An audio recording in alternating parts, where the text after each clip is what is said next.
The palace of the Valdorian Empire stretched across an entire moon. Its towers were made of living crystal that hummed with ancient energy. For 10,000 years, the Vertian dynasty had ruled from these halls, commanding 12 star systems and billions of souls. They were one of the oldest powers in the known galaxy, and they had seen countless species rise and fall like waves against the shore. Princess Kelith Vertian stood before the great window of her chambers, watching ships move like fireflies across the dark sky. Her skin had the pale blue shimmer of her people, and her eyes held the silver glow that marked royal blood.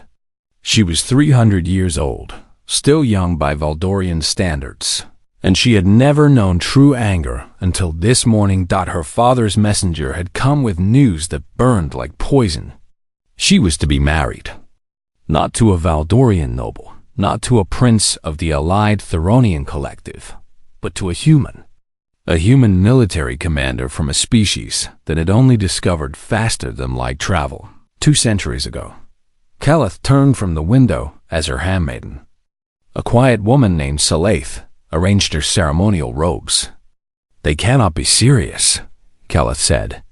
"Humans live for barely a century. They are fragile. They break so easily that they must wrap themselves in metal suits just to survive in space." Salaith kept her eyes down. "The Emperor has made his decision, my princess. My father has lost his mind." Kelith moved across the room, her long fingers curling into fists. "We are Valdorians. We can see the echoes of time itself. We have ruled since before these humans climbed down from their trees. And now I am to be given to one of them like a gift?" She knew why, of course. The Kreeth swarm had been pushing against the borders of civilized space for decades.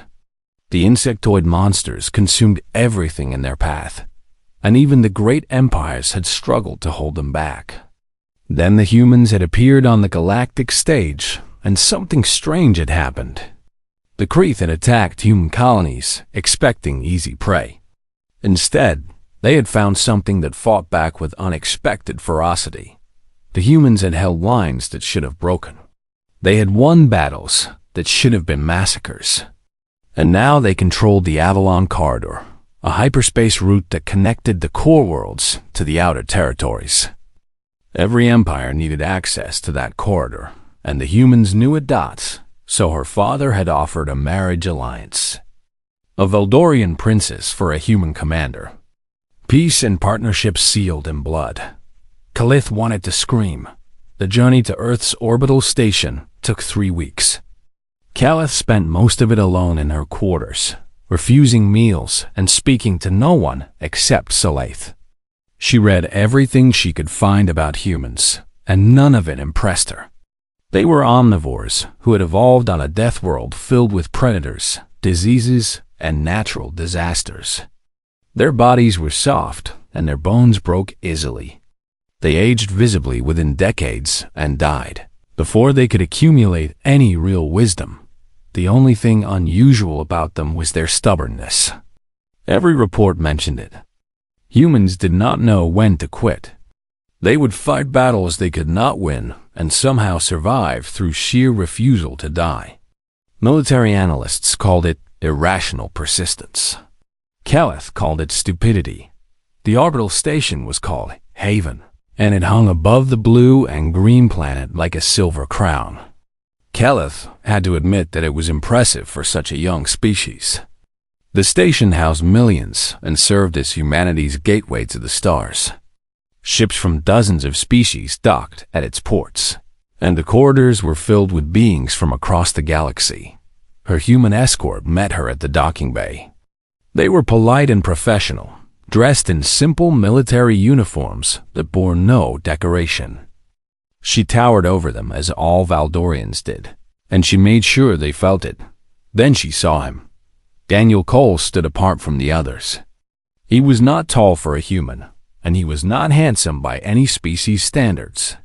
His hair was dark and cut short, and his face carried lines that spoke of age and weariness. He wore the same plain uniform as his soldiers, with no medals or ribbons despite his rank. The only notable things about him were his hands, which were covered in old scars, and his eyes, which held a quietness that seemed out of place for a military commander. He stepped forward and bowed in the Valdorian style. It was not perfect, but it was respectful. "Princess Kaleth," he said, "I am honored to meet you. I hope your journey was comfortable." His voice was calm and warm, like sunlight through clouds. Kaleth hated it immediately. "It was adequate," she replied, making no effort to hide her disdain. "I trust this process will be brief. I have no wish to remain here longer than necessary."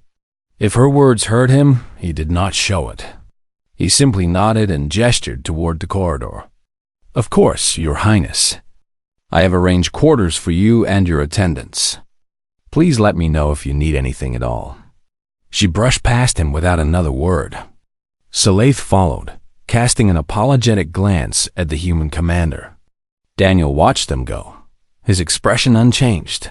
That night, Kaleth stood at the window of her new quarters and looked down at Earth. It was a beautiful world, she admitted to herself. Blue oceans and green lands wrapped in white clouds.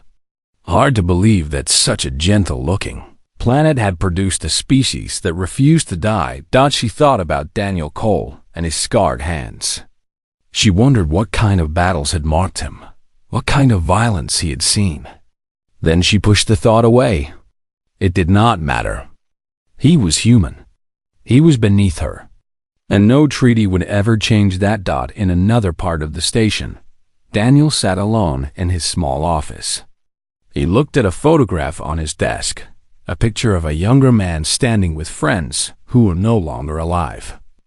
Then he put the photograph away and began reviewing the diplomatic schedule. He knew the princess despised him.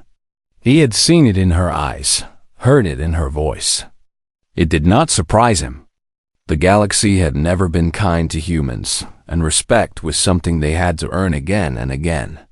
But Daniel was patient. Patience was the one thing humans had learned better than any other species. They could wait. They could endure. And when the time came, they could show the galaxy what they really were. He just hoped it would not come to that. The diplomatic vessel Harmony was one of the largest ships Kaleth had ever seen. It was a joint project between 5 species, designed to host negotiations in neutral space. For the next several weeks, it would be her prison as the details of the alliance were worked out by politicians and lawyers. She hated every moment of it. The ship was filled with delegates from across the galaxy. There were tall Theronians with their 4 arms and golden skin. There were small, quick Villani who communicated through color changes. There were even a few Kreeth ambassadors, though they kept to themselves and made everyone nervous. And there were humans. So many humans. Kaleth avoided them when she could. When she could not, she made sure they knew exactly what she thought of them. At a formal dinner on the 3rd night, she sat beside Daniel as protocol demanded. He tried to make conversation, asking about Valdorian music and art. She answered in short, cold sentences that gave nothing away. When he asked about her favorite poets, she laughed without warmth. Valdorian poetry is written in temporal harmonics, she said loudly enough for nearby delegates to hear. It takes centuries to truly understand.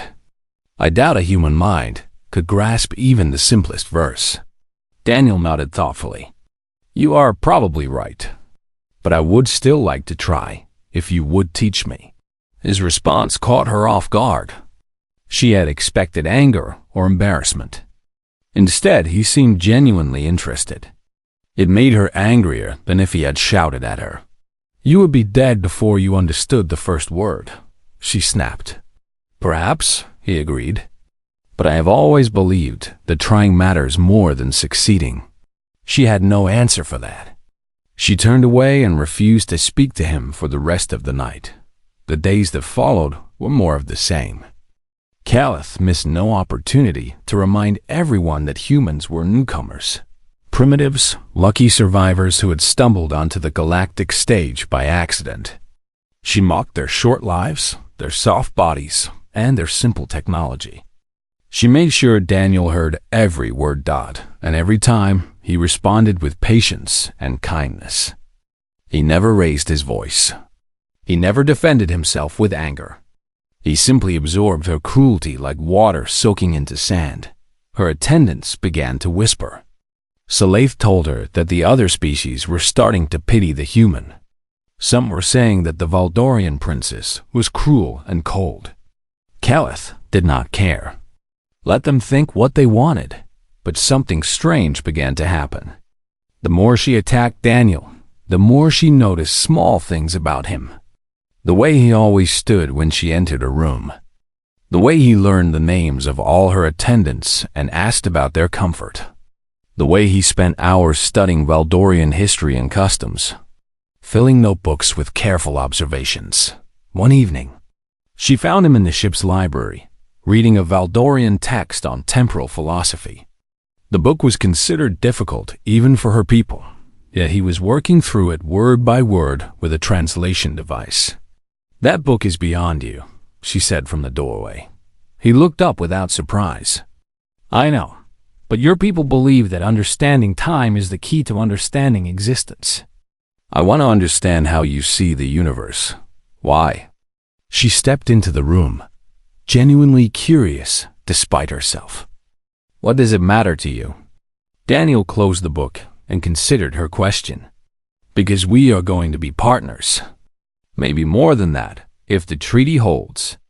And I have learned that the only way to truly know someone is to understand what they believe." She laughed, but it sounded hollow.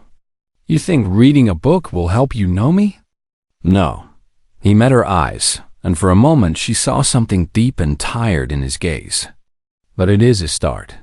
She left without responding, but his words stayed with her through the night. A week later, an old Valdorian ambassador named Torvash approached her in the garden. He was over 2,000 years old, one of the oldest of her people still serving the empire. He had seen wars, treaties, and the rise and fall of countless species. "You are making a mistake," he said without greeting. Keleth bristled. "Excuse me?" Torvash sat on a crystal bench and looked at the artificial stars projected on the dome above. "I fought beside humans once, during the Kreeth incursion at Vega Prime. We were cut off and surrounded. The Theronians had fled. The Vallani were dead. Only the humans remained. And they died bravely, I suppose," Keleth said with a dismissive wave. "No." The old ambassador turned to look at her, and his silver eyes were hard. "They did not die. They held the line for 9 days without food, without sleep, without hope. And when the Kreeth finally broke through, the humans did not run. They attacked. They threw themselves at the enemy with a ferocity I've never seen in any species." Keleth frowned. "Desperation is not impressive." It was not desperation. Torvash shook his head slowly. It was something else. Something in their blood. "The humans are not what they seem, Princess. They hide what they are because they have learned that the galaxy fears what they could become." She wanted to argue, but something in his voice stopped her. "What do you mean?" "Ask your human," Torvash said. "Ask him about Titan IV. Ask him about the scars on his hands. And when you understand, remember that every human you have mocked and dismissed carries the same thing inside them." He stood and walked toward the exit. "They choose to be kind. That is what makes them dangerous." That night, Keleth found Daniel on the observation deck. He was standing alone, watching the stars pass by in streaks of light. She approached him quietly and stood beside him. "What happened at Titan IV?" she asked. He was silent for a long moment. When he spoke, his voice was flat and distant. "A colony was attacked by the Kreeth. 30,000 people. The fleet arrived too late. You were there?" "Yes." She waited, but he said nothing more. Finally, she asked the question that had been burning in her mind. "What are you, Daniel Cole? What are humans really?" He turned to look at her, and for the first time she saw something behind the warmth in his eyes. Something cold and sharp and endlessly patient. "We are survivors," he said quietly, "and we have learned to hide what survival made us." Then the warmth returned, and he was just a tired man again. He excused himself and left her alone with the stars. Caliph stood there for a long time, thinking about what Torvash had said. They choose to be kind. She had always seen kindness as weakness. But what if it was something else entirely? What if kindness was a cage that humans built around themselves to contain something far more dangerous? She did not know the answer. But for the first time since this journey began, she wanted to find out. The attack came without warning. Caliph was in her quarters when the ship shuddered and the lights flickered red. Alarms screamed through the corridors, and the artificial gravity stuttered for a terrible moment before stabilizing. She grabbed the edge of her bed and tried to understand what was happening. Salaith burst through the door, her face pale with fear. "Queeth Raiders, my princess." They came out of nowhere. "The ship's shields are failing." Caliph's blood ran cold. The Queeth did not take prisoners. They consumed everything in their path, leaving only empty husks and silence behind. "Where are the guards?" "Fighting. The main corridors are overrun." Salaith's hands were shaking. "We have to move." They ran. The ship had become a maze of smoke and screaming. Bodies lay in the hallways, some Valdorian, some human, some from species Caliph did not recognize. The Queeth had boarded in multiple locations, and their warriors were cutting through the defenders like knives through paper. Caliph had trained in combat since childhood.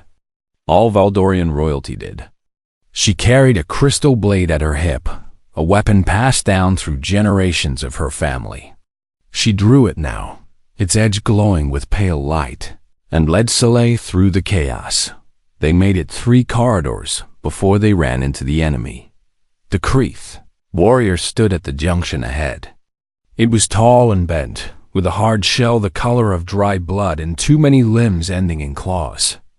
Its eyes were clusters of black beads that reflected no light. It saw them and made a clicking sound that might have been laughter. Caliph pushed Salaith behind her and raised her blade.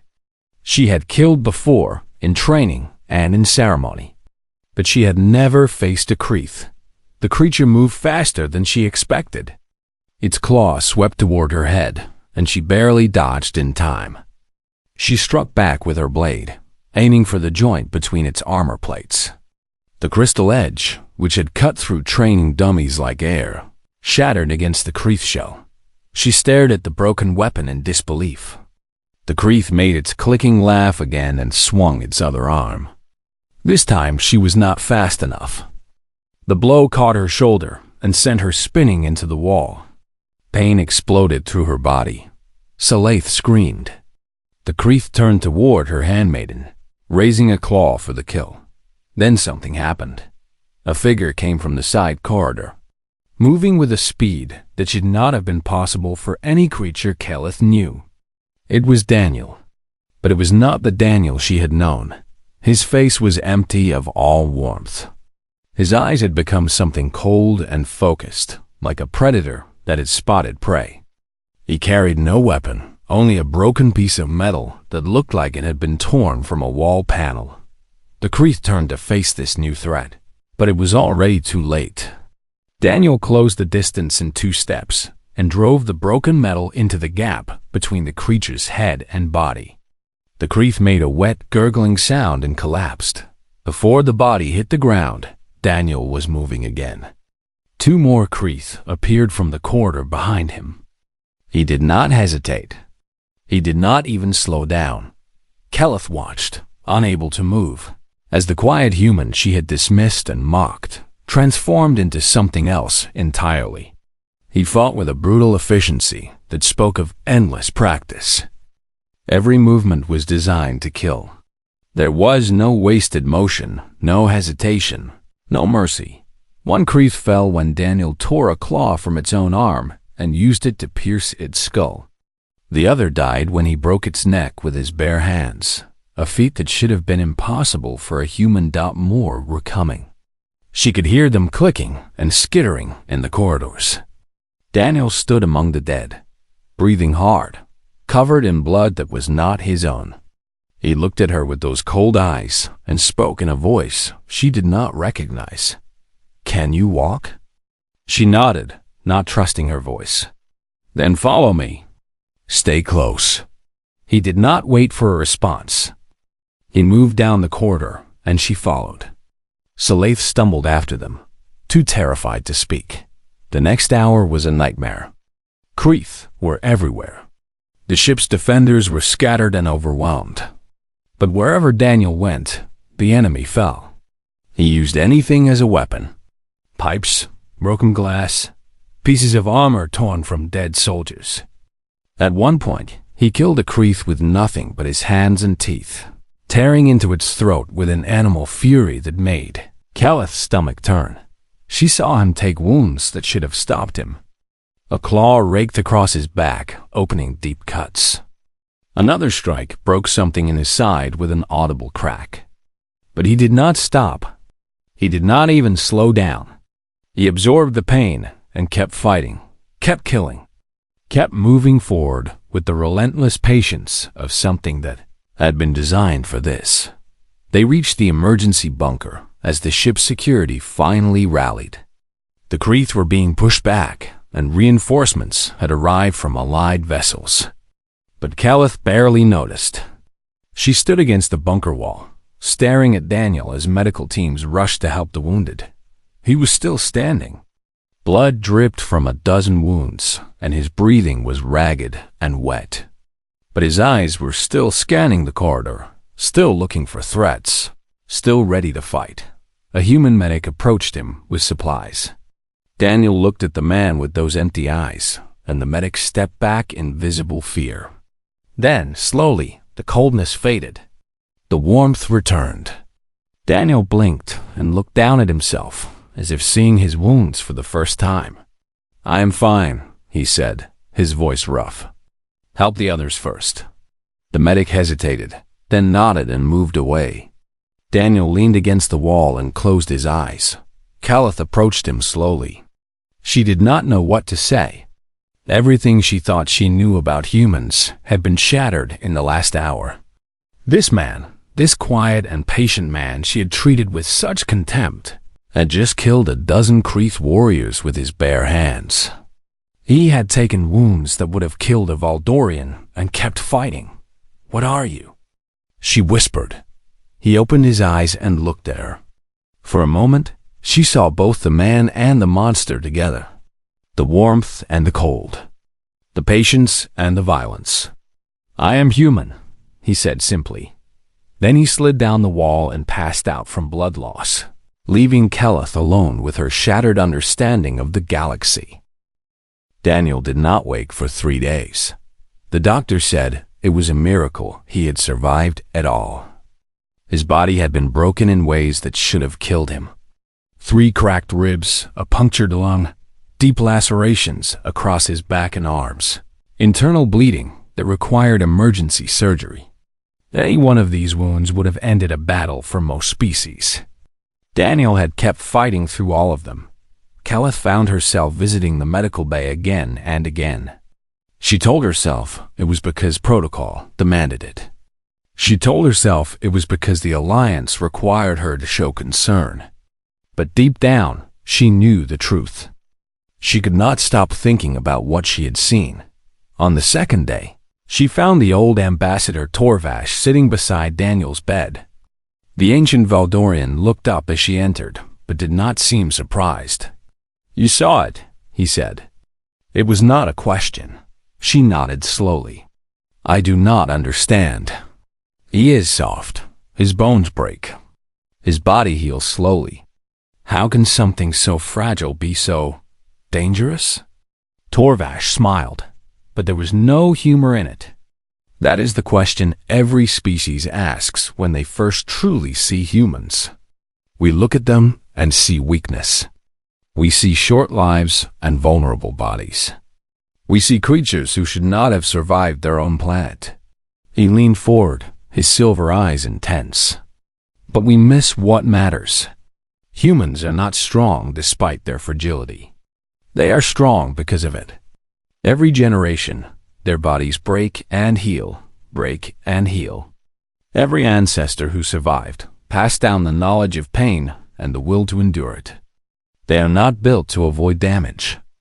They are built to take damage and keep going. Caliph thought about Daniel rising after each wound, his broken body moving with mechanical precision as he killed again and again. Endurance predators, she murmured. Yes, Torvash nodded. On their world, humans hunted by chasing prey until it collapsed from exhaustion. They would follow an animal for days, never stopping, never tiring, until the creature simply gave up and died. That is what they are. That is what we saw. Daniel Cole did not beat the Creeth because he was faster or stronger. He beat them because he refused to stop. She sat down heavily in a chair. But he is also kind, patient, warm. How can both things be true? Because humans choose. Torvash rose from his seat, his old joints creaking. They carry the capacity for incredible violence inside them, but they build entire cultures around controlling it. Their kindness is not weakness. It is a chain they forge around themselves every day, because they know what happens if they let go. He moved toward the door. You insulted him for weeks. You mocked his people and his world. And he responded with patience and warmth. Not because he could not fight back, but because he chose not to. Think about what that means. He left her alone with the unconscious human. On the third day, Daniel woke. Caliph was there when his eyes opened, and she watched as confusion gave way to recognition. Princess. His voice was weak, but he tried to sit up. Are you injured? Is Soleil safe? We are fine. She pressed him gently back onto the bed. You saved us. You need to rest. He relaxed slightly but did not close his eyes. The Creeth? Driven off. The ship is secure. She hesitated. You killed 14 of them. By yourself. He said nothing. His expression was impossible to read. I have been reading about you, she continued. About Titan 4. About what happened there. His jaw tightened, and for a moment she saw the coldness flicker in his eyes before he controlled it. That was a long time ago. You were 17. The colony was overrun. The fleet arrived 3 days late. She had read the reports. She had seen the footage. You were the only survivor from your family. From your entire settlement. Yes. The reports say you killed 37 Creeth over those 3 days, alone, with nothing but farming tools in your hands. Daniel looked away. I do not remember most of it. They tell me I was still fighting when the rescue teams arrived. I would not stop. They had to sedate me. Caliph felt something she had not expected. Pity, respect, perhaps something else she could not name. How do you live with it? How do you smile and speak kindly when you carry that inside you? He was quiet for a long moment. When he spoke, his voice was distant. Because if I did not, I would become the thing that scares me most. Humans have learned that our greatest danger is ourselves. We can build civilizations, but we can also burn them. We can love deeply, but we can also hate without limit. So we choose. Every day, every moment, we choose to be better than what we could be. He finally met her eyes. I am tired, princess. I had been fighting since I was a boy. I agreed to this marriage because I hoped it would mean an end to fighting.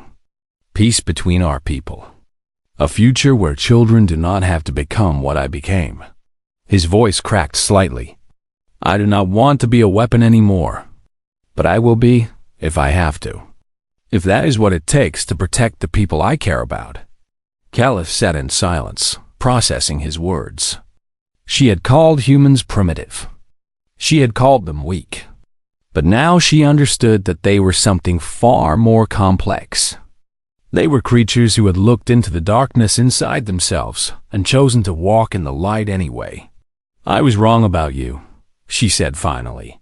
"I was wrong about all of it." Daniel smiled, and for the first time she saw genuine warmth in it. "You were not entirely wrong. Humans are young. We are still learning. We make mistakes constantly." He reached out and touched her hand gently. "But we try. We always try." She looked at his scarred fingers against her crystalline skin and felt something shift inside her. Not love, not yet, but the beginning of understanding. The first seed of respect. "Rest," she said softly. "When you are healed, we have much to discuss."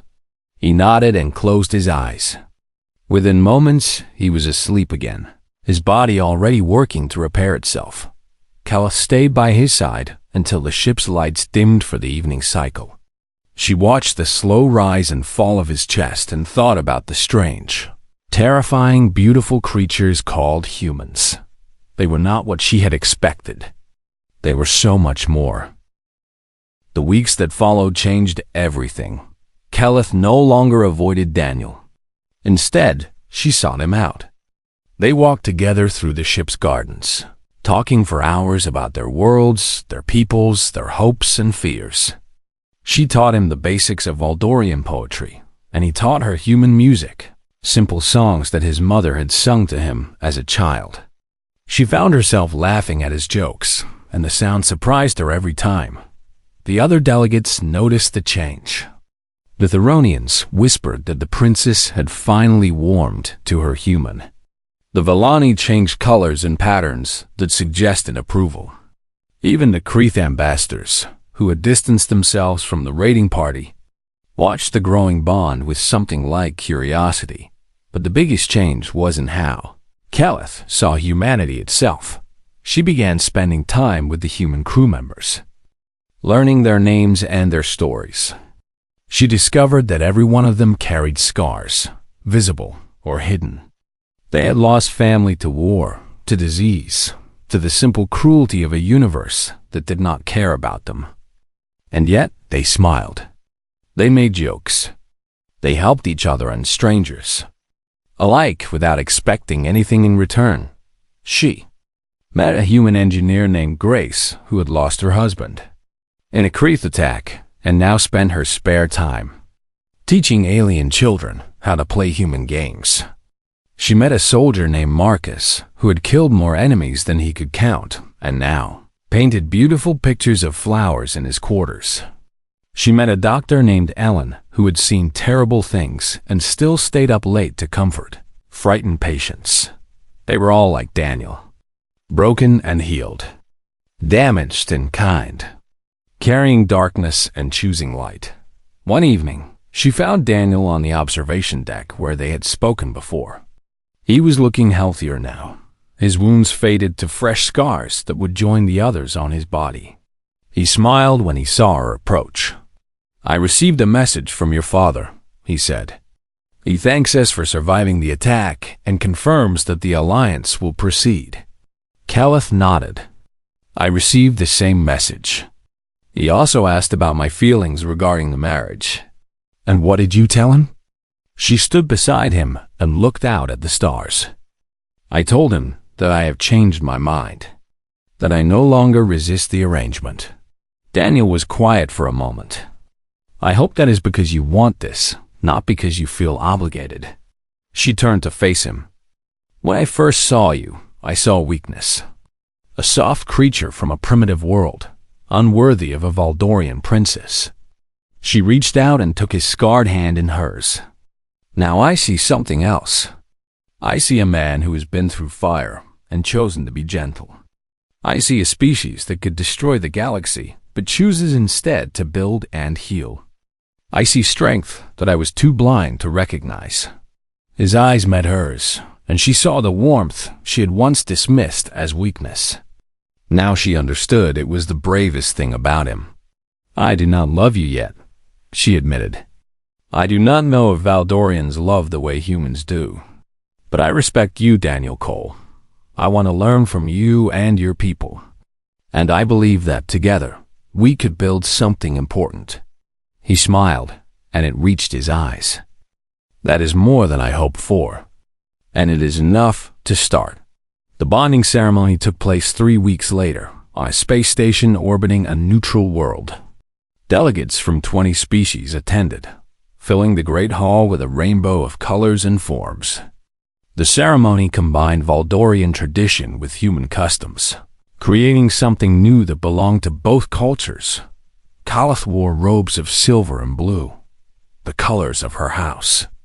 Daniel wore a simple human suit, dark and unadorned except for a small pin that had belonged to his mother. They stood before the assembled crowd and spoke their vows in both languages, promising to honor and protect each other and the alliance between their peoples. When the ceremony ended, the crowd applauded. But Calith noticed that some of the applause was hesitant. There were still those who doubted humans, who saw them as primitive newcomers, unworthy of such an alliance. There were those who feared what humanity might become if they were given too much power. She understood their fear now. She had felt it herself when she watched Daniel tear through Kreeth warriors with his bare hands. Humans were terrifying when they let go of their self-control. But that was exactly why this alliance mattered. After the ceremony, she stood with Daniel on a balcony overlooking the station's central garden. Ships moved past in the distance, carrying beings from across the galaxy. The future stretched before them, uncertain but full of possibility. "They are afraid of us," Daniel said quietly. He had seen the hesitation in some of the delegates. "They always have been. Can you blame them?" Calith asked. "I have seen what your people can do." "What you can do?" He nodded slowly. "We frighten ourselves sometimes. Our history is full of moments when we let the darkness win. Wars that killed millions. Weapons that could have ended everything." He looked at his hands, at the scars that told his story. "But we always pull back from the edge. We always find a way to choose something better. Why?" She genuinely wanted to understand. Because we are not just predators. We are dreamers too. We look at the stars and imagine what might be. We meet aliens who should be enemies and decide to be friends instead. We build families and communities and civilizations, not because survival requires it, but because we want to. Because we believe in something more than just existing. He turned to face her, and his expression was open and honest. "That is what I want our alliance to show the galaxy. Not that humans are dangerous, though we are. Not that humans are useful, though we can be. But that humans, for all our flaws, choose to be good. That we have seen the worst of ourselves and decided to be better." Calith felt something warm bloom in her chest. It might have been admiration. It might have been the beginning of love. Whatever it was, she knew that she had found something valuable in this human and his people. "Then let us show them together," she said. She took his hand. Human and Valdorian fingers intertwined, and they stood together watching the stars. Behind them, the galaxy continued its ancient dance of politics and war, fear and hope. But in that moment, on that balcony, two people from different worlds had found common ground that the future was uncertain. There would be more battles, more challenges, more moments when humanity's darker nature would be tested. But Calith no longer feared that darkness. She had seen what it looked like when controlled, when channeled into protection rather than destruction. Humans were not monsters. They were warriors who had grown tired of war. Predators who had learned to nurture. Survivors who had turned their endurance into kindness. And that, she realized, was the most human thing of all. They chose to be gentle. Not because it was easy, but because they knew how much it cost to be anything else. And in a galaxy full of ancient powers and endless conflicts, that choice was the most powerful weapon of all. Calith looked at Daniel, at his scarred hands and warm eyes, and smiled. She had resisted the marriage once. Now she understood that it was the best decision her father had ever made. And humanity, strange and terrifying and wonderful, had found another ally among the stars.